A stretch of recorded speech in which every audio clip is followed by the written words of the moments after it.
Hemsworth. Chris, come on down. Okay, hi. Jerome made a Philadelphia voice. My question is for Chris, and if Doug or Jerry want to add on this, that's fine. Obviously, you're best known for playing a superhero.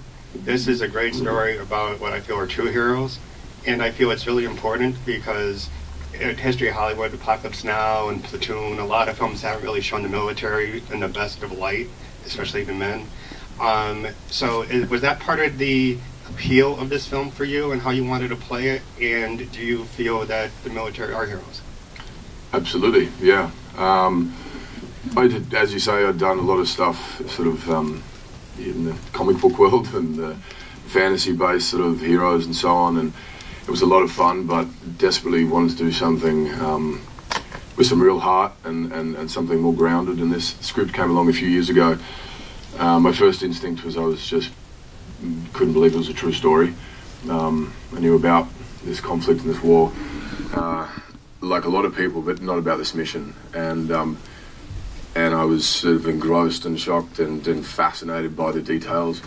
Then speaking with the real guys through the process, and there's just such an honesty and an openness and a lack of sort of, you know, dramatization or ego or so on with as they retell and recount these events, and such a humility, you know. And as you say, they're the real heroes, and that, you know, to put themselves in these positions in harm's way with their safety in jeopardy, you know, but for the rest of our safety is something beyond admirable, something that is inspiring, and something that, you know, I felt an honour to be asked to play this character and be part of this story, but you know, definitely felt the weight of that responsibility. I think we all did, and was very thankful that we had the real guys there. We had this amazing cast, crew, producer. We had Doug, this sort of resource of knowledge at our fingertips. So it was an incredible experience and one that I'll remember for a long, long time.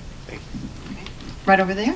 It's such a great story, and when you're watching these characters, they have such fearlessness, and they discuss in the movie the difference between a soldier and a warrior. For the actors, what do you feel is the responsibility for you to bring a real life take on these heroes and not just these people who are gung-ho on, you know, on the warpath? So can you talk about the difference between soldiers, warriors, and the responsibility of showing this fearlessness in a realistic portrayal?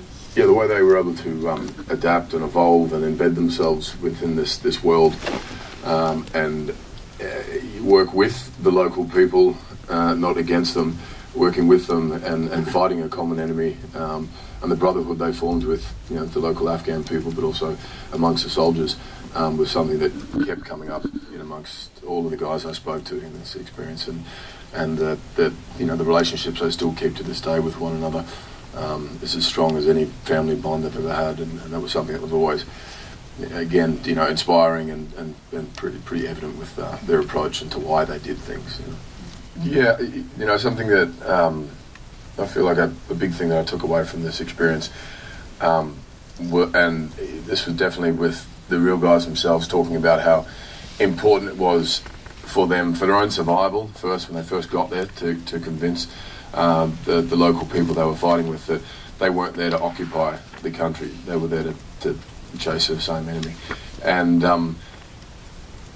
as Naveed said, the local people that we had working with us from Afghanistan who were living in Albuquerque, a number of them came up and said, "Thank you for telling this story, because you know, I was there, I fought with the Americans, but people, the whole world thinks I'm a terrorist."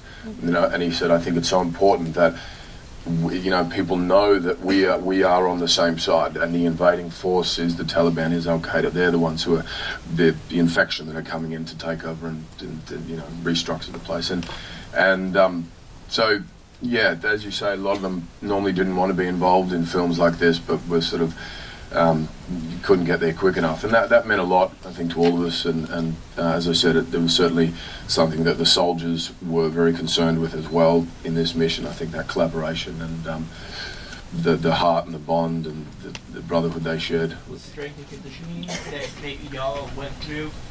It's a mile-high city. Want to know how bad your lungs were burning? Working up the hill, you know, my lungs were burning. It was it's funny, we had these little gator trucks that would kind of be whipping people up and down the hill, and occasionally be like, oh, it's cool, I'll run up there. And within like 3 steps, you know, the mountain's like this, you've got all your gear on, and the altitude, and it was like, bring the truck back. So yeah, we're incredible, peak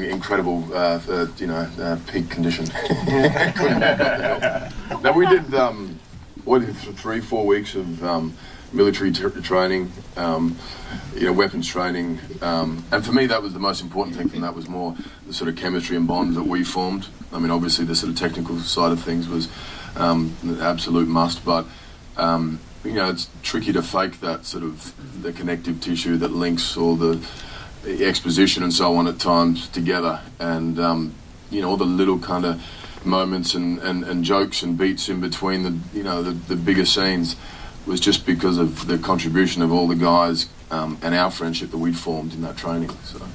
You talk about military training, but that usually doesn't include horses. No. How was all that? I mean, you all were really riding, right? That was... Yeah, there were no stuntmen at all, actually. We do all that. I think she was the first...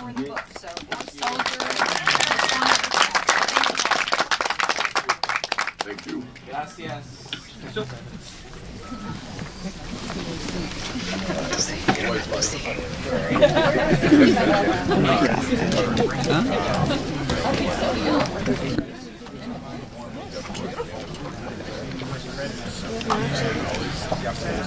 Oh yeah, that happened. I appreciate it.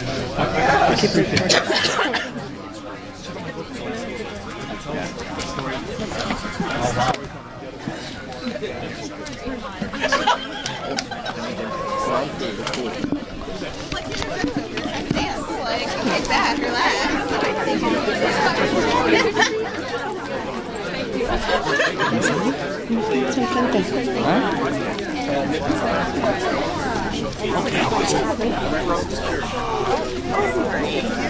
No, you're fine.